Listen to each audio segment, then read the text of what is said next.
Gibor pulit ke distrik Riboy hadin ke jing toket bagi jing bodin ke babnya halor ke jing dan jogi kato menungut ki beriu ke beren keti bagi seng HNLC ki balik ki kampen teriam bak dawa pisah ke kerteng keseng ki pulit ke lala ban penpulom no ya ke jing tumu dawa pisah de ke bakem no arngut ki dekhot jogi HNLC kini ki arngut ke belasya kem ki pulit ki de ke belatip kerteng ko mo pendap bok makri bad ulari pen kemen nong shli kat kom ke jing etho usuprentandan ke pulit ke distrik Riboy UVS Rathor Ula pentip bagi pulit kila yok jing tip walau ke jing don keti jing ki dekat ke HNLC ban lek ka kampen teriam kum ka jing dawa pisa na ki nong khayi na ki nong tre sarkar hakaleng ke jela kum ta ki pulit kila pet ngor ba halor kali ne thoru bah ke jing pet ngor ba ke jing khanra ki pulit ak arterik ujemang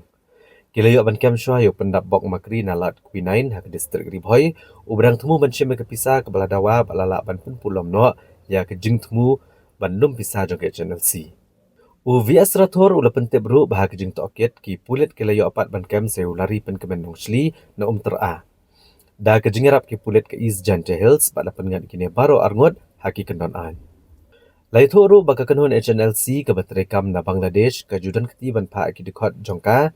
ke badan ha Meghalaya ban lum pisa ban mande ki kampen triam haga bagi jumpa aru isithi dawa pisa lang bagi WhatsApp ban dawa pisa ni kinong kayi bagi nong tre sarkar. Bat banda berngemru iki kumju iki bahayang basam lada kim ko ngo iki jing dawa jok HNLC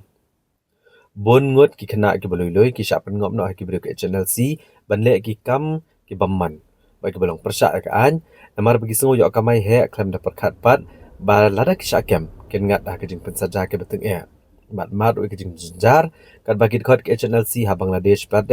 ki imsuk